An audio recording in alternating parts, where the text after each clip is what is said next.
Bonjour à tous, aujourd'hui on effectue des opérations avec les racines carrées et on commence tout de suite par la multiplication. On peut par exemple multiplier racine de 3 par racine de 5 et on obtient racine de 3 fois 5, c'est-à-dire racine carrée de 15. Mais attention, cette règle ne s'applique pas à l'addition. En effet, racine carrée de 3 plus racine carrée de 5, c'est égal à 3,93, alors que racine carrée de 3 plus 5, c'est égal à 2,83. Mais alors, qu'est-ce qu'on peut faire avec l'addition des racines carrées? Eh bien, on voit tout de suite. En fait, on peut additionner des racines carrées qui sont identiques, comme par exemple ici, 2 racines carrées de 3 plus 5 racines carrées de 3, c'est égal à 7 racines carrées de 3. Mais cela veut aussi dire que lorsque les racines carrées sont différentes, ça ne marche pas. Dans ce cas, 2 racines carrées de 3 plus 5 racines carrées de 11, on n'est pas capable de trouver la solution, on reste coincé. Pourtant, il existe parfois une astuce qui nous permet d'additionner des racines carrées qui sont différentes. Alors on voit tout de suite. On commence par simplifier les racines carrées. La simplification, c'est quelque chose qu'on a déjà vu ensemble. Alors ici, racine carrée de 45, c'est égal à racine carrée de 3 au carré fois 5, c'est donc égal à 3 fois racine carrée de 5. Je rappelle, un nombre ne peut sortir de la racine carrée que s'il est à la puissance 2. La racine carrée, c'est un concept hermétique qui n'autorise que les carrés à sortir de la racine carrée. Alors, maintenant, on sait que racine carrée de 45, c'est égal à 3 fois racine carrée de 5.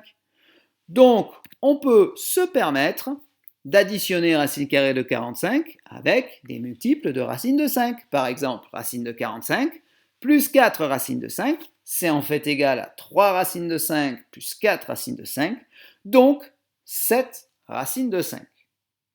Voyons voir maintenant un concept un peu différent. On va développer une expression qui comporte des racines carrées. Alors, comment est-ce qu'on procède? On commence par multiplier racine carrée de 3 par 4, puis racine carrée de 3 par 2 racine carrée de 3. Ok. On se retrouve donc avec 4 racines carrées de 3 plus 2 fois 3. En effet, racine de 3 fois racine de 3, ça fait 3. Et donc, on obtient comme solution 4 racines de 3 plus 6. Alors, compliquons un petit peu notre expression. Lorsqu'on a une double distributivité, qu'est-ce qu'il faut faire? Eh bien, il faut effectuer toutes ces opérations. Cela correspond en fait à la même chose que ce qu'on aurait fait en calcul littéral, c'est-à-dire avec des x à la place des racines carrées de 2. Alors voyons voir dans le détail. On commence par multiplier 7 par 4, puis 7 par 5 racine de 2, puis 3 racines de 2 par 4, et là on fait bien attention au signe moins, de ne pas l'oublier, et finalement 3 racines de 2 par 5 racines de 2. Il ne nous reste plus maintenant qu'à simplifier. On obtient donc 28 pour 7 fois 4, 35 pour 7 fois 5, etc., etc. Et le risque, c'est de se tromper à la fin de la ligne. On a 3 racines de 2 fois 5 racines de 2.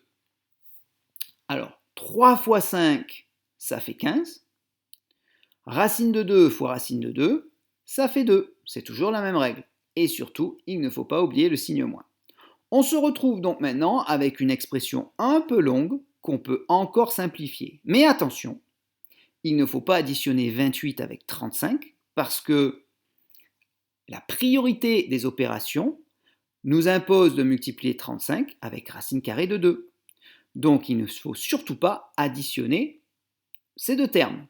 Si vous préférez, vous pouvez imaginer que 28 c'est un nombre et 35 racine carrée de 2 c'est également un nombre, mais c'est un concept particulier, c'est une racine. Donc la racine ne va pas se mélanger avec les autres nombres.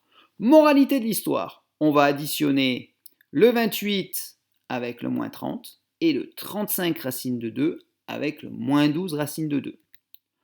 On obtient donc, une fois qu'on a regroupé les termes, moins 2 plus 23 racine carrée de 2. Allez, voyons ensemble une dernière activité. On cherche à simplifier une fraction qui comporte des racines et surtout, notre objectif, c'est d'éliminer les racines au dénominateur. Je rappelle, le dénominateur, c'est ce qu'il y a en dessous. Donc en fait, on veut éliminer la racine carrée de 2. Mais pour autant, il ne faut pas changer la valeur de la fraction.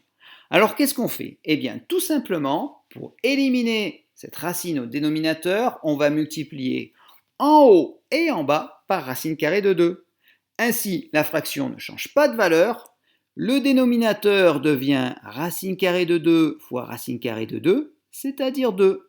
Et le numérateur se modifie un petit peu. Donc ici, on a une fraction équivalente qui a la même valeur et qui n'a aucun radical, aucune racine carrée au dénominateur. Et c'est bien joué.